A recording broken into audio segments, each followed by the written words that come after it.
지난번 지진 피해가 아직 수습이 되지 않은 네팔에서 또다시 강진이 발생했습니다. 네, 최소 42명이 숨지고 1000여 명이 다친 것으로 확인되는 등 큰 피해가 우려되고 있습니다. 이충원 기자입니다. 갑작스러운 지진에 놀라 거리로 뛰쳐나온 주민들. 두려움과 걱정이 얼굴에 가득합니다. 네팔에서 규모 7.0을 넘는 강진이 다시 일어나 곳곳에서 건물과 주택이 무너지고 추가 사상자가 발생했습니다. 미국 지질조사국은 에베레스트 산과 가까운 중국 티베트 접경 지역에서 지진이 일어났다고 밝혔습니다. 지난달 25일 규모 7.8의 강진이 발생한 지 17일 만입니다. को जस्तै आयो झट्का हैन अब अलि लामो बेर नभए पनि अब चाहिँ अलिकति डर पैदा भयो कि अब यो जे पनि हुन सक्छ भन्ने कुरा. 지진 직후 규모 5.0을 넘는 여진이 이어진 가운데 피해가 속출했습니다. 특히 지난달 강진으로 가장 큰 피해를 본 신두 8촉 지역 차우타라시의 건물이 여러 채 붕괴됐고 건물 잔해에서 시신이 수습되고 부상자들은 병원으로 이송됐다고 전해졌습니다. हाम्रो चाहिँ यहाँ नजिककोले बताए अनुसार चाहिँ हाम्रो यो दोलखा र सिन्धुपाल्चोकको बिचमा चाहिँ गएको छ। यसले विशेष गरेर चाहिँ दोलखा र चाहिँ सिन्धुपाल्चोकलाई 지난달 대지진 이후 여진의 공포로 인해 집을 떠나 야외 생활을 하고 있던 주민들은 또다시 강진과 여진이 계속되면서 두려움을 떨치지 못하고 있습니다.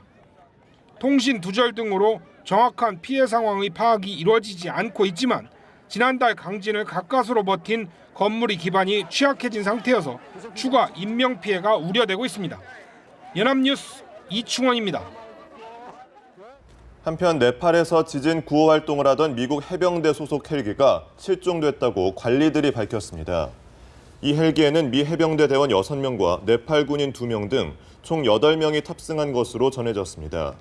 미군 태평양 사령부 데이브 이스트번 대변인은 네팔 체리콧 인근에서 사고가 발생했다며 헬기는 인도적 지원과 재난 구호 활동을 하고 있었다고 밝혔습니다. 네팔에서 현지 시간으로 12일 다시 규모 7.3의 강진이 발생한 것과 관련해 우리 정부는 현재 체류 중인 우리 국민의 안전과 피해 여부를 파악 중이라고 밝혔습니다. 외교부 당국자는 연합뉴스와의 통화에서 재외국민보호대책본부 상황실을 재가동했으며 현재까지 이번 추가 강진으로 우리 국민의 피해 상황이 들어온 건 없다면서 이같이 말했습니다. 또 현재 체류 중인 우리 국민과 여행객의 피해 현황 파악 등을 위해서 신속 대응팀 3명을 오늘 오전에 다시 파견할 예정입니다.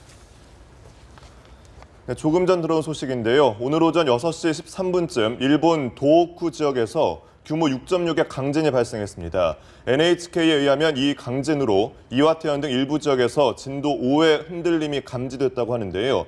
이 지진으로 인한 지진 해일 우려는 다행히 없다고 NHK는 보도했습니다. 네, 다음 소식입니다. 박근혜 대통령이 지난해 북한 연평도 도발 이후 1년여 만에 외교 안보장관 회의를 개최했습니다.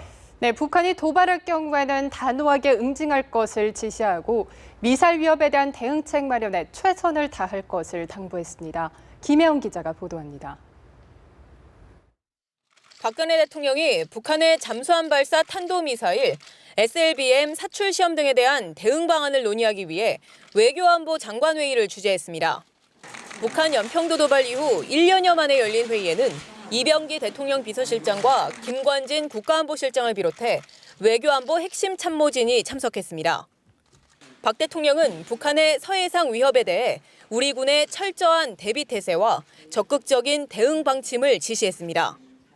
박근혜 대통령께서는 최근 북한이 서해상에서 우리 함정에 대해 타격을 가하겠다고 위협하는 것과 관련해서는 군사 대비 태세를 철저히 하고 만약 북한이 도발할 경우에는 단호하게 응징하라고 지시했습니다. 아울러 북한이 안보리 결의에 반하는 잠수함 발사 탄도미사일 SLBM을 개발하는 것이 동아시아의 안정을 저해하는 심각한 도전이라고 평가했습니다. 박 대통령은 우리의 미사일 방어 체계 KAMD와 이동식 미사일 타격 체계인 킬체인을 보완하면 충분히 대응할 것이라며 대응책 마련에 최선을 다하라고 당부했습니다. 회의에서는 북한의 개성공단 임금 인상 조치에 대해서도 논의됐습니다. 박 대통령은 북한의 잘못된 행동에 대해서는 원칙을 지키는 가운데 남북 당국 간 협의를 통해 해결해야 한다고 강조했습니다. 또한 우리 입주 기업들도 개성공단의 장기적 발전을 위한 정부의 노력에 적극 협조해달라고 당부했습니다. 연합뉴스TV 김혜영입니다. 북한이 지난 8일 수중 발사에 성공했다고 주장한 탄도미사일이 잠수함이 아니라 바지선에서 발사된 거라는 주장이 나왔습니다. 미국의 북한 군사 문제 전문가 조지프 버뮤대즈는 북한 언론이 잠수함 탄도탄 발사에 성공했다고 발표한 직후에 위성 사진을 판독한 결과 이같이 분석됐다고 밝혔습니다. 그는 미사일이 수십 몇 미터 아래에 놓인 바지선에서 발사된 것으로 추정되며 북한이 포토샵을 이용해 수중 발사 사진을 합성한 것으로 보인다고 주장했습니다. 그러면서 바지선에서 탄도탄을 발사한 건 관련 분야에서 초기 단계의 기술이라고 설명했습니다. 미국 CNN 방송이 북한 김정은 국방위원회 제1위원장의 고모 김경희가 독살됐다고 보도했는데요. 전문가들은 이러한 주장에 의문을 품었습니다. 네, 특히 김경희는 지난달까지 북한 TV 기록 영화에 등장해서 그 배경에 관심이 쏠리고 있습니다. 지성림 기자의 보도입니다. 김정일 국방위원장 추대 기념일인 지난달 9일 북한의 조선중앙TV는 2년 전 제작된 절세의 애국자 김정일 장군이란 제목의 영상물 가운데 두 번째 시리즈를 내보냈습니다. 이 영상에서 김정은 제1위원장의 고모 김경희가 선글라스를 끼고 김정일 부자와 함께 군사훈련을 참관하는 모습이 확인됐습니다. 한 탈북자가 CNN과 인터뷰에서 김경희가 지난해 5월 김정은의 지시로 독살됐다고 주장했는데 전문가들은 김경희가 처형당했다면 최근까지 북한 TV에 버젓이 등장할 수 있겠냐며 의문을 표시했습니다. 북한은 리영호 전 총참모장과 장성택 전 국방위 부위원장 등을 숙청한 후 모든 영상물과 기록에서 이들의 모습을 삭제했습니다. 김정은이 독살을 지시해서 독살되었다라고 하면 정치적 생명이 끝나고 정치적 선전물에서 완전히 삭제되는 것이 일반적인 관행인데 지난달까지도 선전물에 김경희가 등장한다는 것으로 미루어 김경희 독살설은 사실이 아닐 가능성이 굉장히 높지 않나 싶은 생각이 듭니다. 우리 정보당국도 김경희의 생존 가능성에 무게를 두고 있습니다. 국가정보원은 지난 2월 말 국회 정보위원회 전체 회의에서 김경희 사망설을 주장한 일본 언론 보도에 대해 사실이 아니라며 김경희는 살아있다고 확인했습니다. 연합뉴스TV 지성림입니다. 이완구 전 국무총리가 내일 검찰에 출석해 조사를 받습니다. 성완종 리스트 속 유력 인사 가운데 홍준표 경남지사에 이어 두 번째 검찰 소환입니다. 정호윤 기자입니다. 이완구 전 총리는 오는 14일 오전 10시 검찰에 출석합니다. 성완종 전 회장의 돈 3천만 원을 2003년 국회의원 재선거 당시 받았다는 혐의로 사실상 피의자 신분입니다. 성완종 리스트 속 8명의 여권 인사 중 두 번째 소환으로 이 전 총리는 성완종 파문 직후부터 줄곧 의혹의 핵심 인물로 꼽혀왔습니다.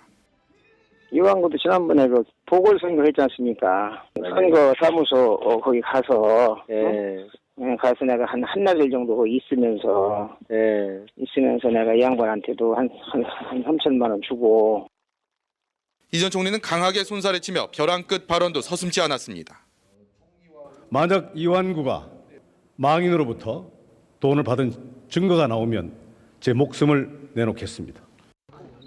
하지만 두 사람 사이에 빈번한 통화 기록이 드러나며 파문은 커져만 갔습니다.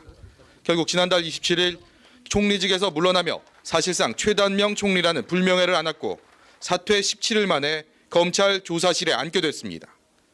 검찰은 이 전 총리의 소환을 결정하기까지 의혹을 둘러싼 사실관계 조사를 대부분 마쳤습니다. 이 전 총리와 성 전 회장의 과거 동선을 파악했고 측근 등 관련자들을 연일 불러 진술을 확보했습니다. 이 전 총리도 자택에 머물며 변호인과 함께 검찰 조사에 꼼꼼히 대비하고 있는 것으로 알려졌습니다. 다만 이 전 총리는 홍 지사와 달리 돈을 직접 건넨 당사자가 없는 상황이어서 훨씬 치열한 증거 다툼이 불가피할 것으로 관측됩니다. 연합뉴스TV 정호윤입니다. 성완종 리스트를 수사하는 검찰 특별수사팀이 어제 홍준표 경남도지사의 최측근 2명의 주거지와 사무실을 압수수색했습니다. 검찰은 어제 오전 나경범 경남도청 서울본부장과 강모 전 비서관의 자택 등지에 수사관들을 보내 2011년 당대표 경선 당시 홍 지사의 구체적인 동선과 경선 자금 사용 내역이 담긴 자료들을 확보했습니다. 검찰은 나 본부장 등이 홍 지사의 행적 등을 입증할 만한 증거물을 은닉했다는 첩보를 입수하고 압수수색에 나선 것으로 전해졌습니다.